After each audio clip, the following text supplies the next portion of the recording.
football playoffs national championship, as it'll be the Clemson Tigers taking on the Michigan State Spartans.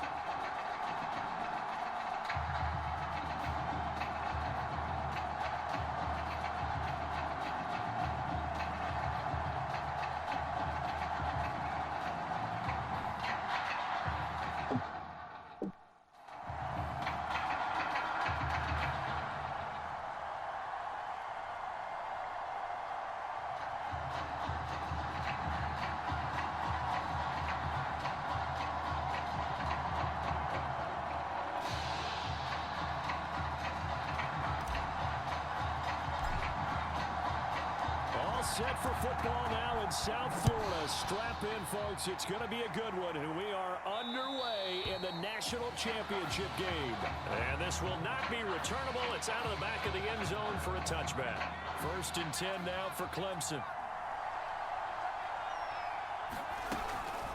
They begin with Henry. And he'll work this forward for about 3 at 2nd down.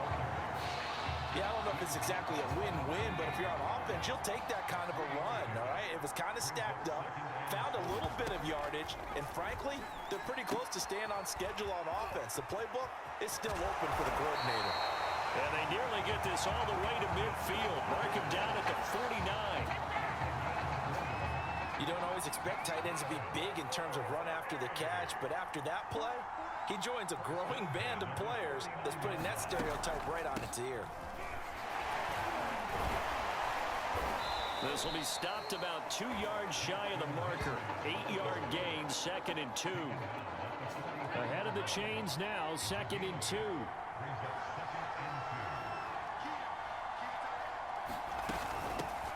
Gonna hand to Jewell. And his first carry, he loses the football. And the defense will get their hands on it, going the other way. Well, he's not the starter coming in, getting his first carry off the bench. Come on. That's not the way to earn more carries. You have to stay in the game, even if you're not on the field, right? Stay mentally sharp, stay ready, and above all, when you get into the game, hold on to the football. Don't let the other team have it.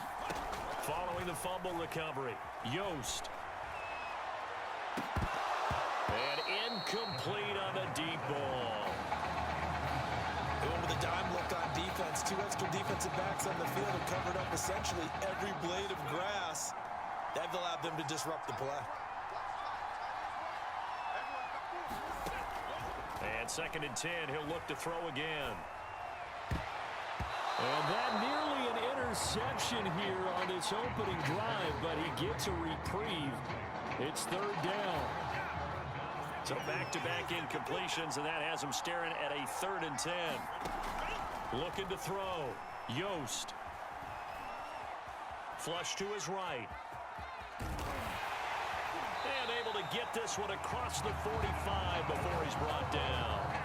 That's something you have to be aware of as a defense and have to find a way to account for him. And if you're not going to use a spy, you're telling your guys to keep your eyes on him, because when he breaks out and makes plays like that, all he does is hurt you. Have to at least be able to contain him somewhat. There they could not. Being chased out left. And he's tackled a yard short of the marker. Good gain of 9 on 1st down. Now that was not a bad scramble there on 1st down. He didn't force it, nor did he throw it away. He was able to take off, and now he made it a very manageable 2nd and short. Eluding the pressure right. And he will slide to a stop. He does have the 1st down. Partner, he was going through his progressions. Not there, not there. After about the 3rd one, he decided he better pull it down and run for it. And he slides down and avoids the hit for good measure. We're scoreless after 1.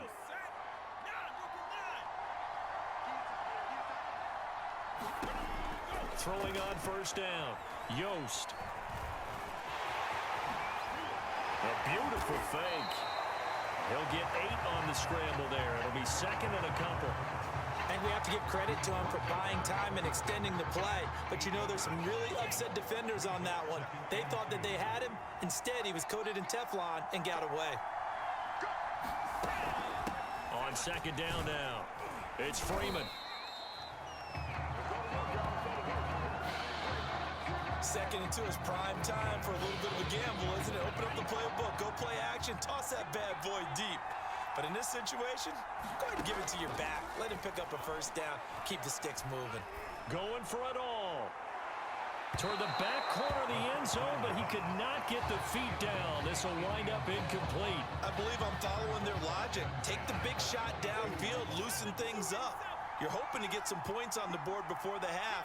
Maybe now you come back and throw some underneath stuff in order to make sure you get a completion. Now, meanwhile, here's a second down throw that's knocked away and incomplete. And he's missed now in his first 4 passing attempts. The rhythm is just not there to begin this ball game. To throw on third down, Yost. Flushed out right. And he's going to be taken down short of the first, right around the 15-yard line. Now a timeout called for by the defense as they'll head to the sideline and talk over what to do next.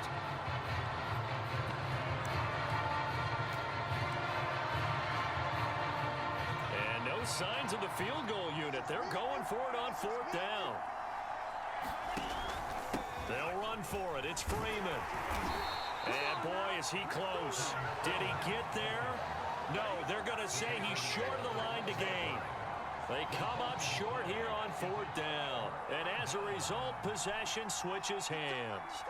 The Clemson offense back out there ready for their next drive. And now the drive starts with a completion out to the right. A gain of 6 there on first. And they got across the 50 last time, but fumbled and turned it over, so they'll be looking to have a short-term memory here, Mr. Davis. Not only a short-term memory, but a whole lot better ball security. Because if they take care of the ball, continue to move it, their chances of scoring some points, they've got to feel pretty good about. They thought they had things moving in the right direction last time. Fumbles, they don't just affect you on offense, they affect your overall team because now your defense has to make that stand up. Now they face a third down and 4 after that incompletion on second down. Here's Taylor. Nowhere to go here. He lost the football.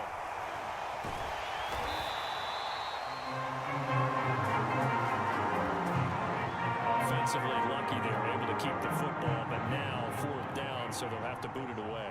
I do think, though, they're going to look at this as a positive. 1, they recovered the fumble, so they retained possession. But 2, being able to punt it changes field position for them. Imagine if that turnover takes place there. Now your defense has to go onto the field and try and hold. Instead, they get a little breathing room. One more half to decide it all. We are tied in the national championship game. Just one half remains in the college football season as we begin the second half of this national championship game. This will be fielded inside the 5. Now a crease here as he's past the 30. And all in all, a pretty solid return. Nearly got it to the 35. They'll mark him down officially at the 34. The offense back out there at the line, ready for their next drive. And we thought this game had the potential to be tight. Maybe not this tight, scoreless as we start the third quarter. And I love the way you use the word tight. I'm going to take it a little bit different direction here because it's not just tight on the scoreboard. I think both offenses have been tight in how they've played this game. No one's been loose. No one's been free. They've got to find a way to make some plays, and I don't think you do it if you're really tight in everything that you're doing in the game. On first down, it's Alexander. And they'll work this down to the 40-yard line. Tackled there. That was good, tough running right up the middle. And if the defense can't penetrate and make him slow his pace or change direction, that's often the end result. Running game working. They'll stick with it on first down. And he'll work this forward for about 3 at second down. Well, there's just a pile of bodies there, and that's when you kind of find out who's a tough guy, right? Who can stand up and make a play. It was only a 3-yard run, but for both sides, they had to walk away from that feeling like, okay, I can stand up when the going gets tough in here. And he'll be upended at the 33 following a gain of 3. And guess what? It brings up third down. Well, they're hoping that the second half is better for him than the first half. They've got to find a way to get him going. He's a big part of their offense. Freeman again. And brought down, but not before they're inside the 25. What makes a draw play like that successful? Well, we did see where he made the first wave miss, and that was a big part of it. But a lot of it is just being actors back there, making the defense think it's going to be a pass. Well, I'm not sure he saw the linebacker there as that's batted down and incomplete. They've given up a few first downs on this drive, but getting the incompletion there, that should give them something to build on and maybe turn the tide. On second down, it's Freeman. 5 yards, now it's 3rd and 5. Getting had a ton of success here so far, but you get the feeling that he might be on the verge of popping one. Yeah, even on that one, there was a little bit of a hole, but it closed there quickly at the end. On 3rd down, Alexander. And he will take this in for the Michigan State touchdown. An 18-yard touchdown run. And the Spartans have taken the lead as they go right down the field and score on the opening drive of the second half. Well, these two teams battled through a scoreless first half. Finally, a breakthrough here in quarter number 3. And I just wonder how that played for both of them psychologically, because when you battle through a scoreless first half, now you know that every possession is increasingly crucial. Who can put points on the board, make the other team chase? Wonder if you get a lift and if they get deflated a little bit. And he will get into the end zone again, and he seems to have a nose for it as he gets both the touchdown and the two-point conversion. So after the touchdown, the Spartans back out there to kick this one away. And that'll carry over the back line of the end zone for a touchback.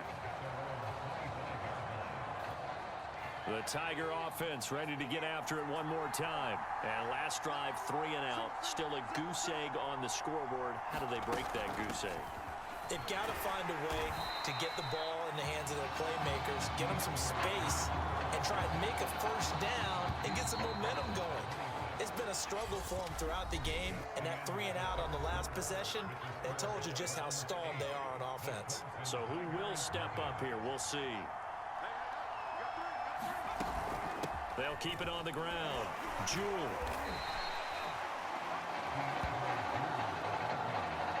And that looked like some pretty easy yardage there right up the gut. And he's a guy that has some height to him, so when you don't have to drop a shoulder or create or get through contact or trash, makes it a lot easier to stay upright, see the field, and make a run as we just saw there. And he's able to get the first before he's taken down at the 36.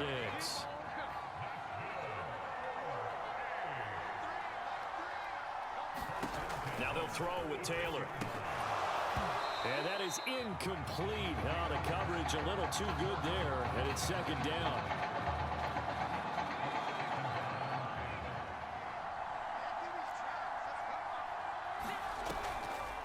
On second down, here's Henry. Absolutely nobody fooled there. He's going nowhere fast as he's stopped behind the line of scrimmage. Taylor. And this pass broken up. And the contact well timed there. And now 4th down. 1 score down. Here we go. They're going to go for it here on 4th down. Here we go. It's Taylor on 4th down. And they're going to have this across midfield and inside the 45. Felt compelled to go for it there on 4th down, trailing in the 4th quarter. They got it done. And there's always a lot of pressure on a 4th down call. Doesn't matter the distance. You still have to get it done, as you noted, and they did. Now Taylor. He's got it at the 15. And they're going to be set up down around the 15-yard line. Now a second timeout called for by the defense. And they'll be disappointed to have to burn one there after giving up the first down.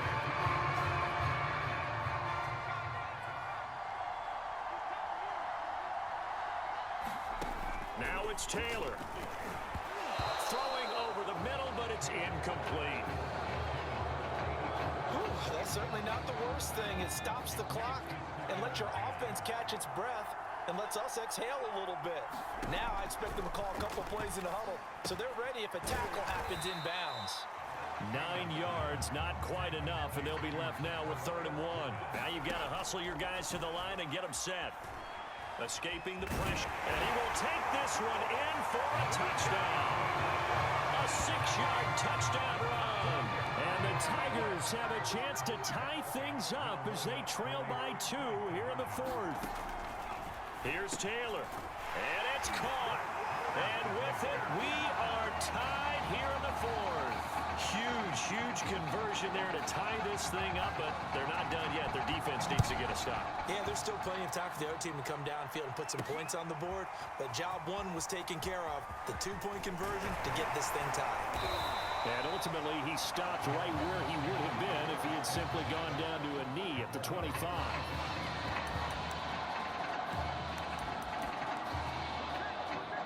The offense now at the line, ready for their next drive. They've got work to do, but they do still have a bit of time here. And they've got to feel comfortable with that, but they have all their play sequences called. If they get out of bounds, that allows them to huddle and call another play, but if they don't, let's hurry up to the line of scrimmage and either spike it and stop the clock or continue to move it downfield in order to try and get in range and win this game. See if they can do just that. On first down, Yost flush to his right. And taking it across midfield and inside the 45. Containing him is becoming a big problem. We've already seen this once earlier in this drive. Yeah, and so now 2 times this has happened. Do you adjust something? Yeah, I think you do. I think you got to start thinking about your rush lanes. Try not to either get too wide or too narrow. Make sure someone is there waiting for him to take off.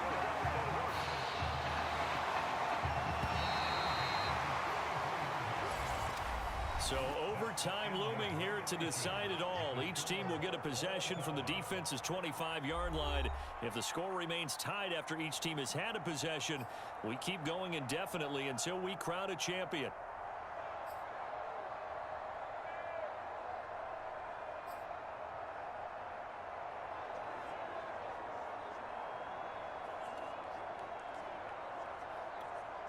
First and 10 now for the Spartans. Back to throw. Yost. And he can't find anywhere to go with it. And he goes down.